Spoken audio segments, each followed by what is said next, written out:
The scoop. The scoop. The scoop is on fire. We don't need nobody. Let the scoop burn. Burn. What's up, y'all? Welcome back to Authentically Audrey B TV. I am Audrey B. And we are back for another recap of Abbott Elementary.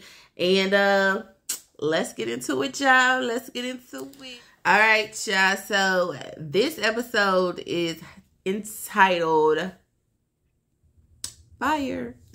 Okay, so we start out, y'all, with Barb in the teacher's lounge, and we see that she is lighting a candle. Y'all know those candles that we see everywhere. And for whatever reason, it caught on fire. Her shawl caught on fire, and it was a whole big to-do in the episode. Now, I'm gonna be honest, the signal on my TV was not doing what needed to be done. So I missed like a little, like maybe probably like a minute or two. But I pretty much picked up on what it was. I tried to rewind it. It was not working. So yeah, y'all. So if I missed something, my apologies. But yeah, so there was a candle and Barb who let us know that she lit candles the entire time that she's been in Abbott. And, you know, so she just wanted to do her own little thing and ended up causing a ruckus in the school, y'all. And, of course, the fire alarms went off. The firefighters came. The kids was running amok. It was just a whole big to-do. And she was kind of like agitated, aggravated. She was kind of weird about it. She was probably feeling, not probably, but she was feeling guilty about it, but would not admit it. And she was kind of making it seem like everybody was like making a big to-do about this fire, and they should have just, you know, let it go. It's nothing, it happens. But a lot of people were looking at her, especially Greg, like something more was up with her. They just couldn't quite put their finger on it.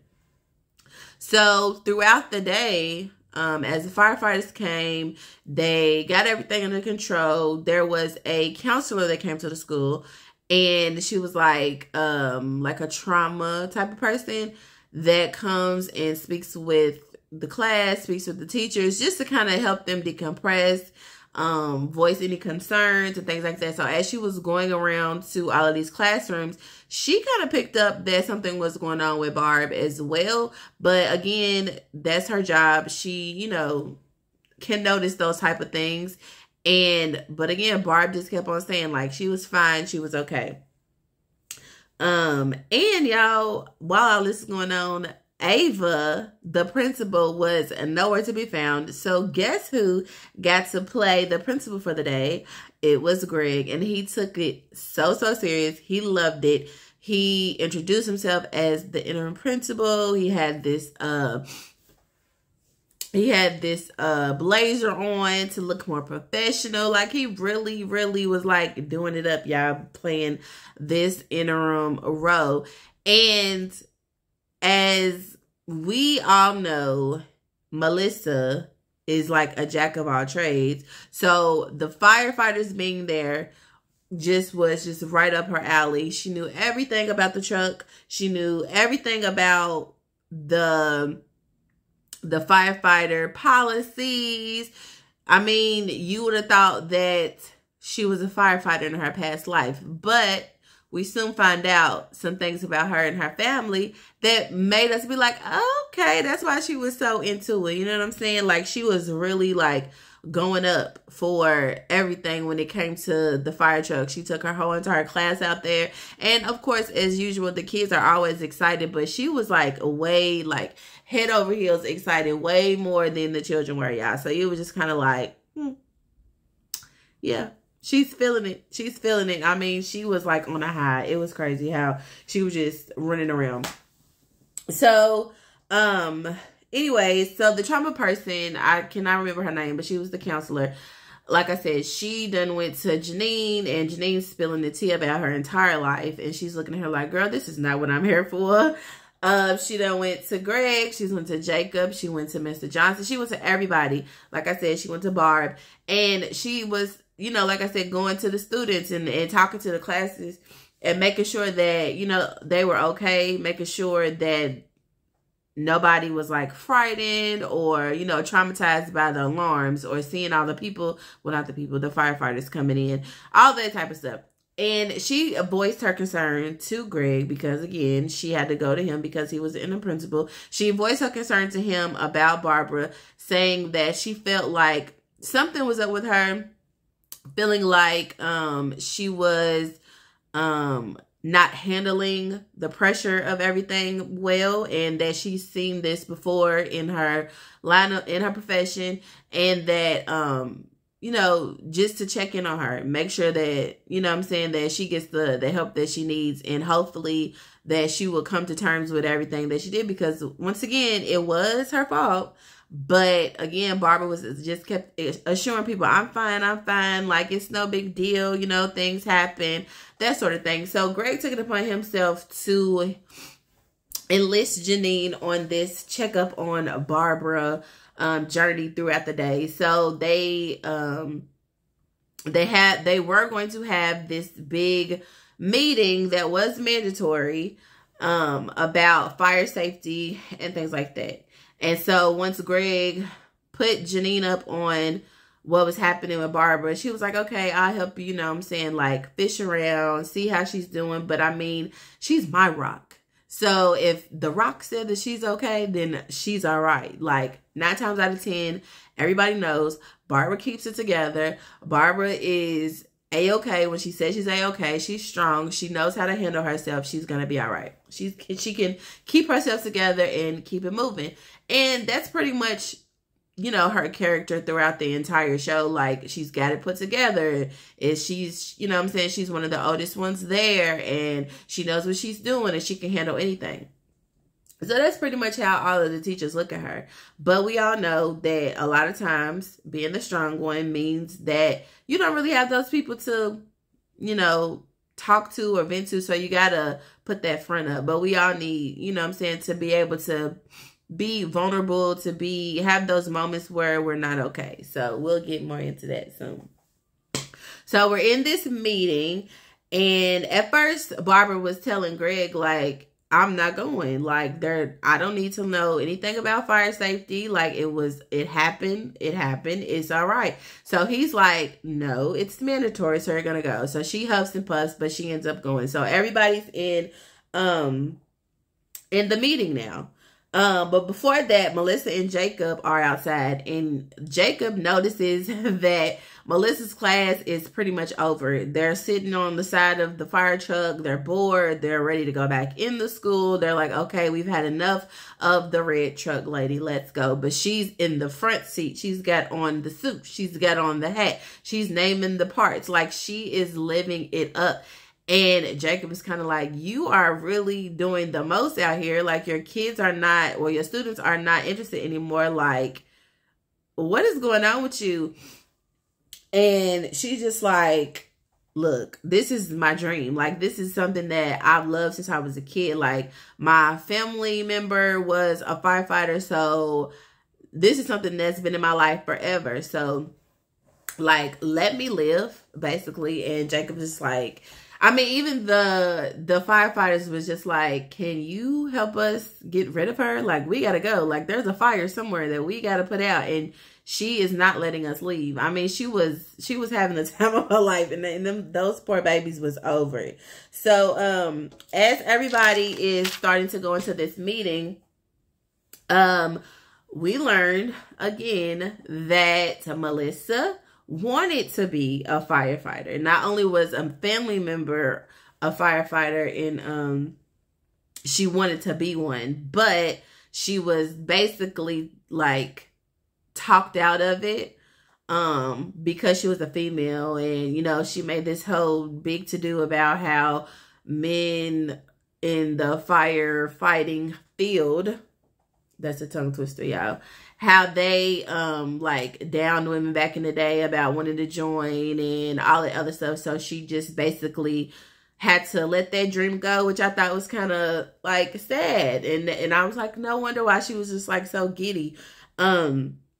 And everything that the firefighter that was leading the meeting said, like, she already knew the answers. And she even told him, like, I can run this meeting, without you. Like, I know all of this stuff. And he was pretty much like, okay, like, it's not supposed to be one of those meetings where everybody's giving feedback. We're just here to do what we got to do so we can lead.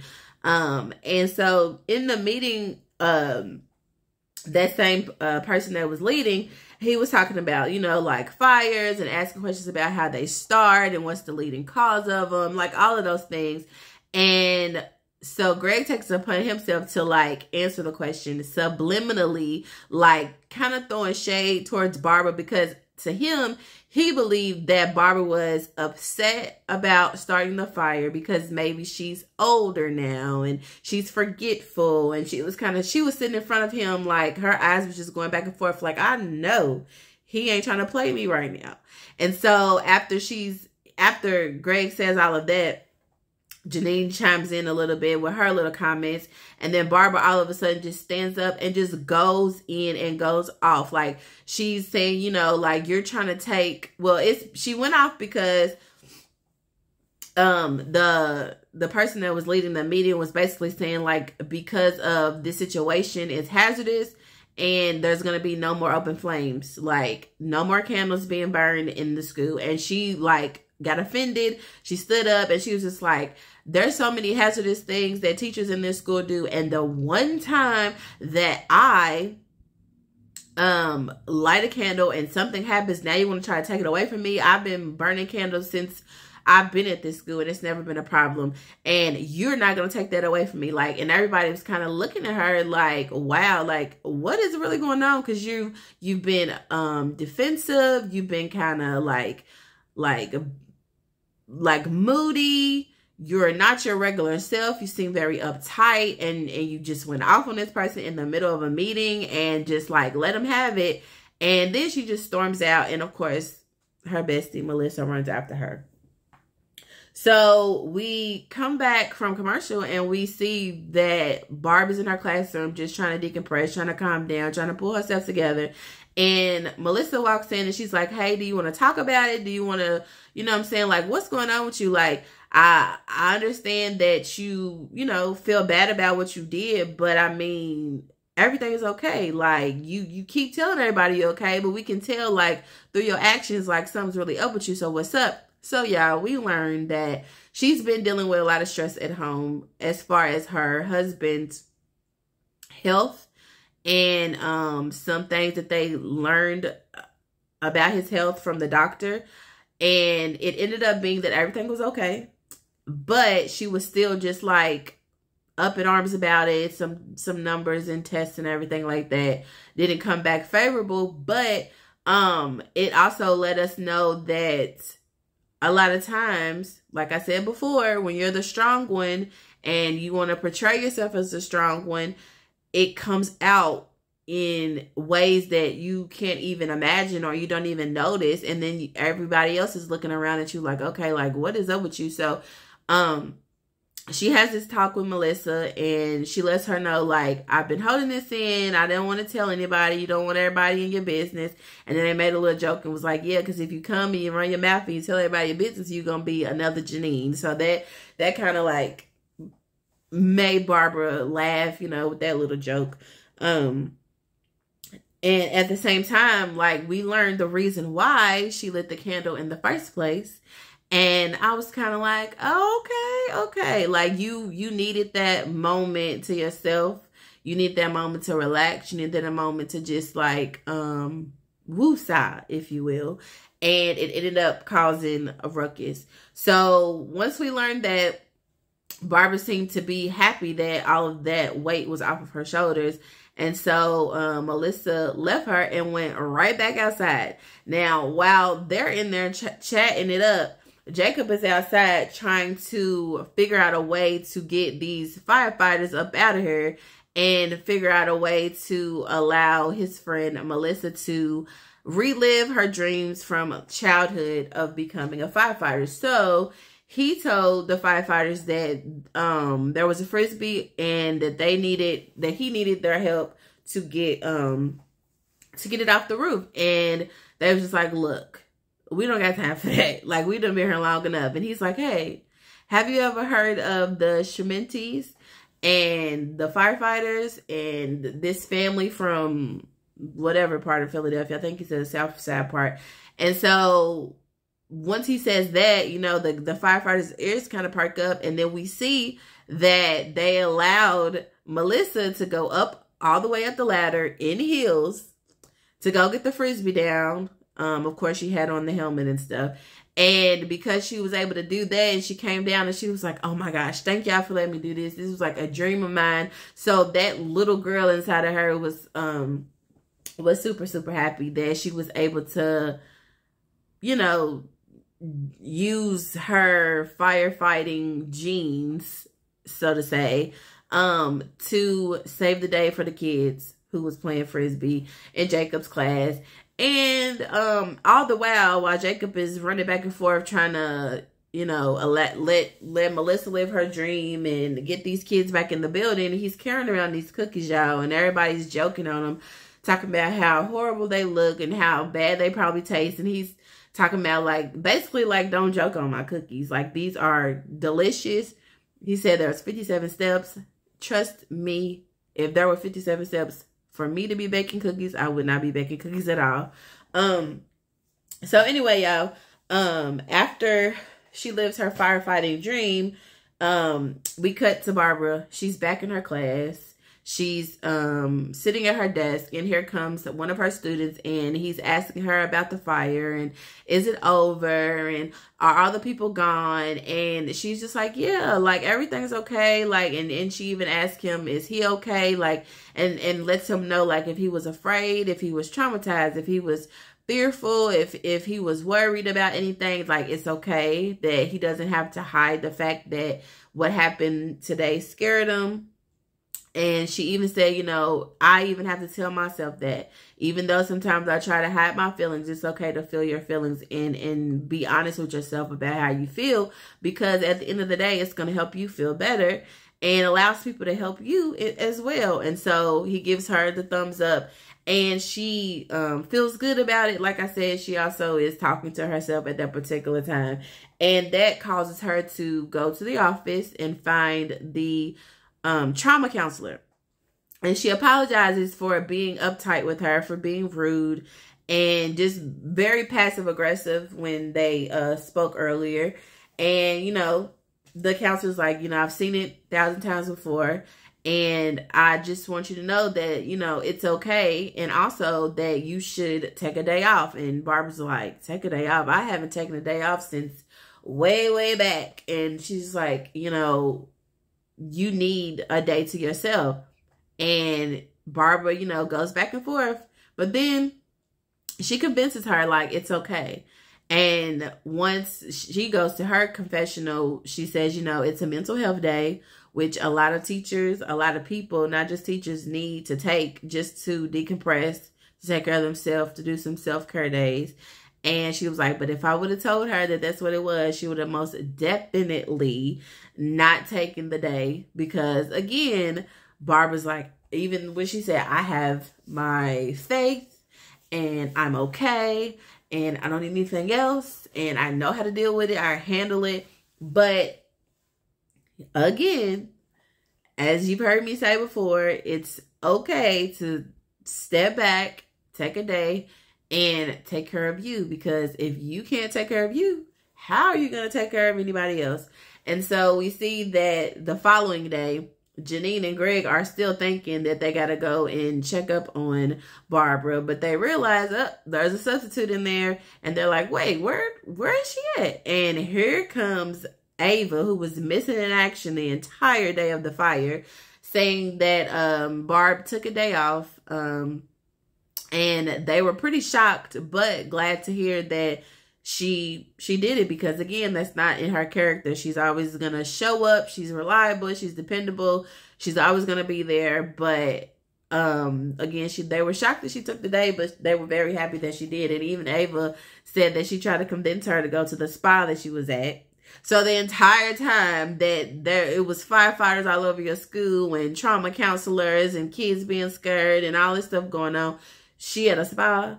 I said, boy, Ava is, I mean, she's the one that's gonna take her self-care days for sure. But she said she tried to convince her to go to the spa, but she decided that she wanted to spend time with her husband.